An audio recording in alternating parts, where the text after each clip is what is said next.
Friends, स्वागत है आप सभी का सुबोजियस एकेडमी के यूट्यूब चैनल पे।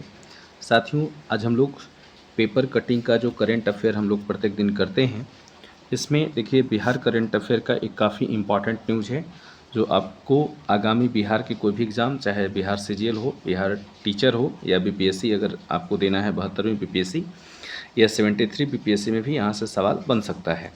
तो आइए पहले हम लोग जान लें कि ये करंट अफेयर का सवाल है क्या और यहाँ से क्या क्वेश्चन बनेगा, वो मैं आपको लास्ट में बताऊँगा। तो शुरू से लास्ट तक बने रहिएगा। देखिए हेडिंग डाला हुआ है, बांका में बनेगा बिहार का पहला परमाणु बिजली घर। अब देखिए पहला तो सवाल ये आपसे यहाँ करंट का बनेगा, बिहार करंट का, कि बिहार में पहला परमाणु बिजली घर कहाँ बनेगा या किस जिला में बनने की घोषणा की गई, तो बांका में। अब आइए इसके बारे में हम लोग जान लें पूरा डिटेल्स में क्या दिया है। देखिए समझिएगा, दिया हुआ है कि राज्य में पहले अत्याधुनिक परमाणु बिजली घर के बनने का रास्ता साफ हो गया है। मतलब इससे पहले राज्य में एक भी परमाणु बिजली घर नहीं था। ऐसा पेपर के कटिंग में दिया हुआ है कि राज्य में पहले अत्याधुनिक परमाणु बिजली घर बनने का रास्ता जो है साफ हो गया है। बांका परमाणु बिजली घर के लिए सबसे ज़रूरी पानी का इंतजाम जल संसाधन विभाग ने कर दिया है। यहाँ जो सबसे जो ज़रूरी चीज़ें थी वो क्या था, पानी, जिसको जल संसाधन विभाग ने कर दिया है। साथियों, मैं बार बार आपसे कह रहा हूँ, ये परमाणु बिजली घर है। ऐसे तो बिहार में कई बिजली घर हैं, जैसे आपका एनटीपीसी नवीनगर है ना, कहलगांव है, लेकिन ये क्या है, परमाणु बिजली घर है, इसलिए ये काफ़ी इम्पोर्टेंट हो जाता है। इससे बदुआ जलाशय से हर साल 8 करोड़ घन मीटर यानी कि 80 MCA मिलियन क्यूब मीटर पानी की आपूर्ति होगी। अब ये भी इम्पोर्टेंट है, क्वेश्चन आपसे पूछेगा कि ऐसे दे देगा, निम्नलिखित में से कौन सा कथन सत्य है। पहला ऑप्शन दे देगा कि बिहार में पहला परमाणु बिजली घर बांका जिले में बनेगा। दूसरा आपसे ऑप्शन दे देगा कि बदुआ जलाशय से हर साल 8 करोड़ घन मीटर इससे पानी दिया जाएगा। या फिर क्वेश्चन ही दे देगा कि किस जलाशय से जो है पानी दिया जाएगा, तो कहाँ से दिया जाएगा, बदुआ जलाशय से। बदुआ से पानी देने का अनापत्ति प्रमाण पत्र जारी करते हुए Bihar state power generation company के प्रबंधक निदेशक को जानकारी दे दी गई है। मतलब बदुआ से जो पानी दिया जाएगा इसका एनओसी सर्टिफिकेट जारी कर दिया गया है और बताया गया है। बांका के भितिया ग्राम में एनटीपीसी की ओर से 700 मेगावाट की 2 इकाइयों का निर्माण होना है। मतलब देखिए, अब एनटीपीसी का हम नाम ले रहे थे, एनटीपीसी अभी आ गया। क्वेश्चन आपसे बन सकता है कि बांका के किस ग्राम में एनटीपीसी के ओर से 700 मेगावाट की 2 इकाइयाँ बनना है, तो कहाँ से बनना है, किस ग्राम से, तो याद रखिएगा भितिया ग्राम से बनना है। और 2 यूनिट बनेगा तो कितना हो जाएगा, कुल 1400 यूनिट का हो जाएगा। ठीक है। सिंचाई सीजन भागलपुर के मुख्य अभियंता ने, देखिए आगे हम लोग पढ़ते हैं, कह रहा है कि सिंचाई सृजन भागलपुर के मुख्य अभियंता ने बदुआ जलाशय से पानी के उपयोग को लेकर प्रस्ताव मुख्यालय को भेजा है। इसी के आलोक में जल संसाधन विभाग ने अनापत्ति प्रमाण पत्र जारी किया है। बिजली घर संचालन के दौरान प्रतिवर्ष 22 MCS रेडिएशन रहित जल फ्लोबैक के रूप में बदुआ जलाशय में वापस प्रवाहित करना होगा। देखिए यहाँ से 2 चीज़ इंपॉर्टेंट है। पहला बदुआ जलाशय, दूसरा कौन सा गांव, याद रखिएगा, गांव भी आपसे पूछ सकता है, तो कौन सा गांव है, तो याद रखिएगा अभी जस्ट हम लोग पढ़ रहे थे कि आप देख सकते हैं यहाँ पे गांव दिया है कि भितिया ग्राम दिया है। कौन सा गांव, तो 2 ठो याद रखना है, बदुआ जलाशय और भितिया गांव, ये आपके लिए इम्पॉर्टेंट है। आगे देखिए दिया हुआ है कि बिजली घर के निर्माण या उपयोग के क्रम में अगर ज़मीन के अधिग्रहण की आवश्यकता होगी तो उस मद की राशि निर्माण एजेंसी को खर्च करनी होगी। 80 MCA के अलावा अगर बिजली घर को अतिरिक्त पानी की अलग से एनओसी लेनी होगी। जलापूर्ति निर्माण के दौरान संभावित दुर्घटना से बचाव के लिए कार्यकारी विभाग को आवश्यक कदम उठाने होंगे। मतलब जो है जलापूर्ति तो करना ही पड़ेगा, और जो अन्य जो दुर्घटना होगा इसके लिए अलग से क्या करना होगा, विभाग को ये उठाना पड़ेगा। वेस्ट मटेरियल भी हटाना होगा, मतलब जो वेस्ट जो मटेरियल है उसको भी हटाना होगा। अभियंता प्रमुख मुख्यालय ब्रजमोहन के अनुसार विभागीय शर्तों का उल्लंघन करने पर एनओसी रद्द कर दी जाएगी। ठीक है।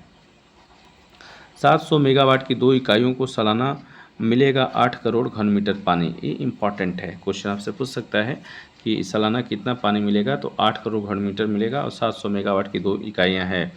अतिरिक्त पानी की ज़रूरत होगी तो इसके लिए एनओसी लेना होगा। अतिरिक्त जब पानी का ज़रूरत होगा तो इसके लिए क्या करना पड़ेगा, एनओसी लेना पड़ेगा। अब आइए यहाँ पे दिया हुआ है 6 महीने में डीपीआर बनेगा। एनटीपीसी ने परियोजना की मंजूरी के लिए एटॉमिक एनर्जी कॉरपोरेशन को प्रस्ताव भेज दिया है। 6 महीने में डीपीआर तैयार हो जाएगी। आप लोग को कमेंट में ही बताना है कि डीपीआर का मतलब यहाँ क्या है, आप लोग कमेंट करके बताइएगा। तो 6 महीने से डीपीआर क्या हो जाएगी, तैयार हो जाएगी। राज्य सरकार का प्रयास है कि 20 नवंबर को जब एनडीए सरकार के 1 साल पूरा हो तो प्रधानमंत्री नरेंद्र मोदी के हाथों इस परियोजना का भी शिलान्यास किया जाएगा। मतलब बिहार राज्य सरकार का यह प्रयास है कि एनडीए सरकार का जब 1 साल जब पूरा हो जाए तो इस नरेंद्र मोदी के हाथों जो है इसका उद्घाटन कराया जाए। बदुआ जलाशय में आएगा गंगा का पानी, अब ये भी इम्पोर्टेंट है। तो बदुआ जलाशय आपसे पूछेगा, बदुआ जलाशय कहाँ है, तो बिहार में है। ठीक है, तो कह रहा है बदुआ जलाशय में उपलब्ध पानी से परमाणु बिजली घर को सालों भर पानी नहीं मिल सकता। ठीक है, इसलिए जल संसाधन विभाग पाइपलाइन के सहारे गंगा के पानी को जलाशय तक लाएगा। यानी बदुआ जलाशय में जो है सालों भर पानी नहीं हो पाएगा, इसलिए क्या होगा, गंगा का पानी बदुआ जलाशय में लाया जाएगा। इसके लिए सुल्तानगंज में एक इनटेक बनेगा। तारापुर में एक कंट्रोल रूम भी बनेगा।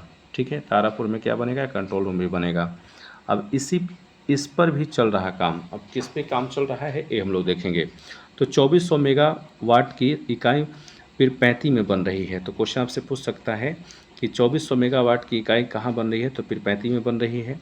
इसके बाद आगे देखिएगा, आगे क्या है, तो 800 मेगावाट की नई इकाई बरौनी में बनेगी और 800 मेगावाट की एक इकाई कांटी में प्रस्तावित है। तो कहाँ कहाँ बनेगा, 2400 मेगावाट का जो है पीरपैंती में बन रहा है। उसके बाद 800 मेगावाट का बरौनी में भी बन रहा है। बरौनी क्या है, तो याद रखिएगा बिहार का प्रथम तेल शोधक कारखाना है आपका, कहाँ, बरौनी में है। आप लोग को कमेंट में ये बताना है कि भारत का प्रथम तेल शोधक कारखाना कौन सा है। इसके बाद 800 मेगावाट की इकाई की कांटी में प्रस्तावित है। उसके बाद 800 मेगावाट की इकाई जो है कहलगांव में लगेगी। इसके बाद 660 मेगावाट की तीसरी इकाई जो है चौसा में प्रस्तावित है, वही चौसा बक्सर में है ना। चौसा कहाँ है, बक्सर में है।